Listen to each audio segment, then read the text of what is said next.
Bonjour à tous, mon nom est François Letarte et bienvenue sur ma chaîne JDR D30, une chaîne consacrée aux jeux de rôle sur table. Ma vie de rôliste d'aujourd'hui, ça va être la réponse à Pat Boo. Créer un PNJ, je dirais insignifiant, mais qui cache quelque chose, comme un arbre qui cache la forêt. Oui, tant qu'à être dans les challenges, puis les vidéos-réponses, puis tout ça, ben j'embarque. Donc, voilà ma réponse. Je vais créer un personnage non-joueur. Donc, j'ai décidé de ce que j'ai créé, j'y ai pensé un peu. Ça va être un personnage. Ça se passe dans la Nouvelle-France. Une Nouvelle-France dans laquelle certaines des légendes sont réelles. Nouvelle-France avec le diable et les loups-garous. Ça va se passer sur Hochelaga. Jeanne Mance, ça fait pas trop longtemps qu'elle est décédée, là. Puis là, vous avez Sœur Flavie. Donc, voici le personnage, Sœur Flavie. Qui est Sœur Flavie? Écoute, Sœur Flavie est arrivée dans la communauté, il y a de cela quelques temps, pas trop longtemps, une madame, dans la quarantaine, qui est entrée dans les ordres religieux pour servir sa communauté. On ne sait pas grand-chose sur son passé, mais elle a été acceptée, quoique Mère Supérieure la trouve un peu étrange.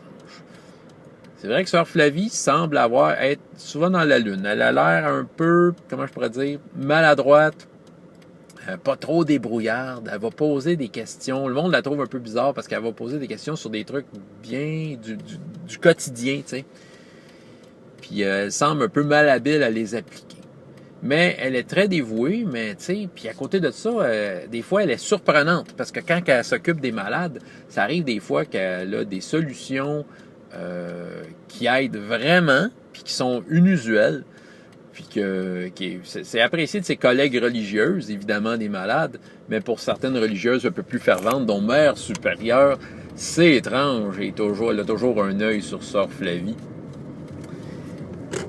Sœur Flavie, on dit que, il y a une rumeur qui dit que la nuit, elle aime aller visiter une des communautés amérindiennes d'Hochelaga, pour aller y rencontrer, semblerait, le vieux sage et passer une partie de la nuit avec. Mais que fait-elle donc là? Évidemment, ça fait questionner. On dit que Mère Supérieure aurait questionné Sœur Flavie pour savoir ce qu'il en était. Sœur Flavie jure qu'elle n'a pas rien fait elle n'a rien fait de pas catholique. Ça peut être un personnage non-joueur intéressant si vous faites cette période-là. J'ai mis évidemment dans le contexte de la Nouvelle-France, mais ça peut se prêter à plein d'autres contextes. Ça peut être un personnage non-joueur avec une certaine personnalité un peu attachant, qui a de l'air lunatique, qui n'a pas de l'air à sa place. Tout simplement. Juste pour donner de la couleur, puis d'avoir l'histoire avec le monsieur amérindien, le sage, ben ça peut être ouvert à toutes sortes d'expectations qui la rend un peu plus humaine. Qu'est-ce que cache Sœur Flavie? Maintenant, là, je m'ouvre aux maîtres de jeu qui sont peut-être intéressants à savoir. Eh bien, Sœur Flavie, c'est une certaine Flavie, une femme d'affaires de Montréal, qui, un bon matin de 2018, pendant son jogging, est tombée dans une rupture temporelle et a voyagé dans le temps sur l'île de Montréal pour se retrouver sur Hochelaga dans le temps de la Nouvelle-France. Assez désemparée devant ce phénomène surnaturel dans un monde comme le nôtre où les sceptiques seront confondus, elle a dû trouver une façon, premièrement, de se situer. T'sais, après qu'elle ait constaté que c'était vrai, que c'était pas une pièce de théâtre, puis qu'elle ne rêvait pas, qu'elle était vraiment dans un passé de l'île où est-ce qu'elle était en train de courir, elle a dû cacher son linge parce qu'elle avait genre sa montre qui compte ses pas puis son cellulaire, se trouver du linge et essayer de s'implanter dans une communauté. Elle a un but en tête, de revenir chez elle. Donc, elle a décidé d'aller vers les religieuses parce que c'était peut-être une façon assez facile de passer un peu incognito dans l'uniforme. Tant qu'à être là, d'aider les gens. Par contre, qu'est-ce qui fait qu'elle est maladroite et malhabile?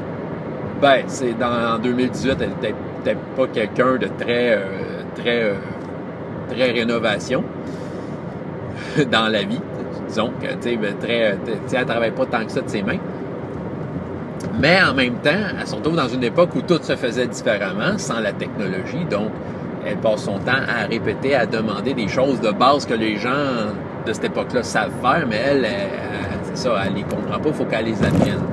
Mais en même temps, elle a des connaissances de notre monde moderne qu'elle amène là, de là son habileté à peut-être être plus efficace à traiter des malades avec ce qu'elle se souvient du monde moderne. C'est sûr que ma supérieure la trouve très étrange parce qu'elle est arrivée de nulle part et évidemment, Sœur Flavie fait peut-être référence à des choses de son époque à elle, de notre époque à nous, dans un monde du passé, et ça sonne drôle dans les oreilles des gens du temps. Et qu'en est-il du sage amérindien? Bien, étant donné que Sœur Flavie, ou Flavie, tout simplement, croit maintenant aux choses surnaturelles après son expérience traumatisante, et se dit que ces choses-là existent, est allée vers sa seule ressource qu'elle a trouvée de disponible dans le genre, c'est-à-dire un sage amérindien qui dit communiquer avec les esprits. Donc, là, c'est peut-être son seul recours, peut-être une porte d'entrée vers la solution qui la ramènera vers son époque. Elle souhaite y aller parce qu'elle sait que les loups-garous et le diable existent pour de vrai là où elle est. Mais bon, est-ce que ça va se faire? Ça, c'est une autre histoire. Donc, c'était le personnage dont j'avais à vous présenter. Donc, écoutez, vous pouvez me dire si vous aimez ou pas le personnage dont j'ai proposé. Mais c'est ça, c'était juste pour faire partie du challenge et de vous en parler. François Letarte, JDR, d'être hanté. Jusqu'à la prochaine fois. Ayez autant de plaisir dans la vie que dans les jeux. Au revoir.